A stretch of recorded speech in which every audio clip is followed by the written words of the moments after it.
सोचिए अगर आपके सामने गहरा समंदर हो, पीछे एक जालिम बादशाह का लश्कर खड़ा हो और तेज़ी लगाए रो रही हूँ, उसी लम्हे कोई रास्ता नजर न आए। तब हजरत मूसा अलैहिस्सलाम ने आसमान पर यकीन से फरमाया, हरगिज नहीं, मेरा रब मेरे साथ है। और फिर समंदर ने वो मंजर देखा जिसे क़यामत तक इंसान याद रखेगा।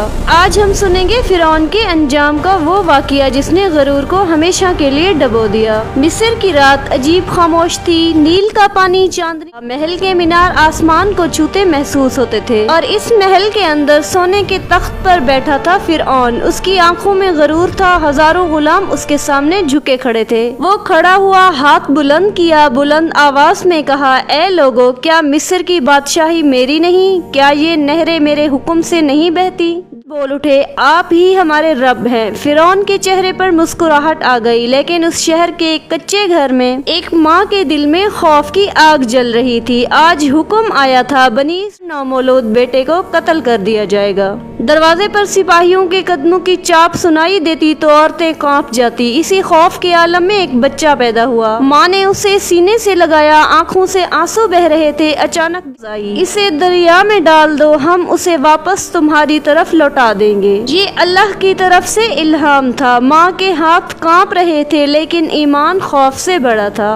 उसने बच्चे को एक छोटे संदूक में रखा, नील के पानी के हवाले कर दिया। संदूक लहरों पर तैरने लगा। इधर महल में फिरौन की बीवी आसिया खिड़की से दरिया को देख रही थी। अचानक सिपाही दौड़ते हुए आए। मलका आलिया, दरिया में एक संदूक है। संदूक खोला गया, अंदर एक मासूम सा बच्चा मुस्कुरा रहा था। आसिया का दिल पिघल गया। वो बोली, ये हमारे लिए आंखों की ठंडक होगा, उसे कत्ल ना करो। फिरौन ने एक लम्हा सोचा और फिर हाथ हिला दिया। ठीक है, इसे पाल लो। इसे क्या खबर थी, जिसे वो अपनी मेहरबानी समझ रहा है वही उसकी बर्बादी का आगाज है। साल जवान हो गया। मूसा, शाही लिबास, महल की तालीम, लेकिन दिल में अजीब सी बेचैनी थी। एक दिन शहर में उसने एक इसराइली को जुल्म सहते देखा। गुस्से में उसने मुक्का मारा और मिस्री मर गया। मूसा घबरा गए। उन्होंने फौरन कहा, ये तो शैतान का काम है। अगले दिन खबर फैल गई। फिरौन को मालूम हुआ, उसे गिरफ्तार करो। मूसा को शहर छोड़ना पड़ा। वो सहरा की तरफ निकल गए, तन्हा, बेघर, लेकिन अल्लाह के सहारे। सहरा की गर्मी, प्यास, तन्हाई, मगर यही तन्हाई उन्हें नबूवत तक ले जाने वाली थी।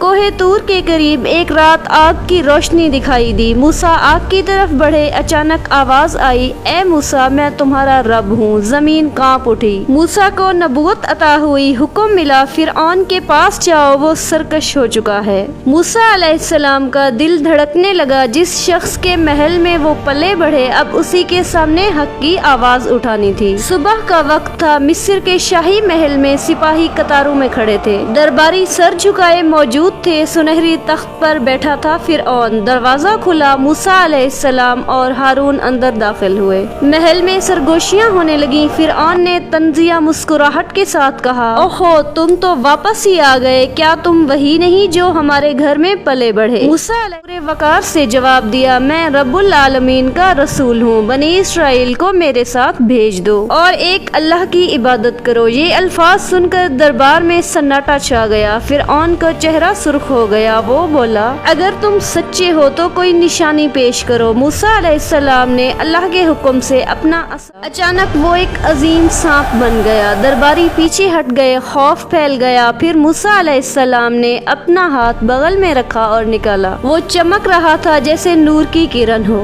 फिरौन ने फौरन कहा, ये तो खुला जादू है। तुम लोगों को अपने मुल्क से निकालना चाहते हो। उसने मशीरों को हुक्म दिया, पूरे मिस्र से माहिर जादूगर जमा करो। मैदान लोगों से भर चुका था। हर तरफ शोर था। फिरौन अपने तख्त पर बैठा था। पूरे जादूगर आगे बढ़े। उन्होंने मूसा अलैहिस्सलाम से कहा, पहले तुम फेंकोगे या हम? मूसा अलैहिस्सलाम ने फरमाया, तुम ही शुरू करो। उन्होंने अपनी रस्सियां और लाठियां फेंकी। लोगों की आंखों पर जादू का असर हुआ। मैदान सांपों से भरा नजर आने लगा। लोग खौफजदा हो गए। अल्लाह ने मूसा अलैहिस्सलाम से फरमाया, डरना नहीं, तुम ही गालिब रहोगे। मूसा अलैहिस्सलाम ने असा फेंका। वो एक गया और पलक झपकते में सबको निगल गया। मैदान में सन्नाटा छा गया। जादूगर फौरन सजदे में गिर पड़े। वो पुकार उठे, हम ईमान लाए हैं मूसा और हारून के रब पर। ये मंजर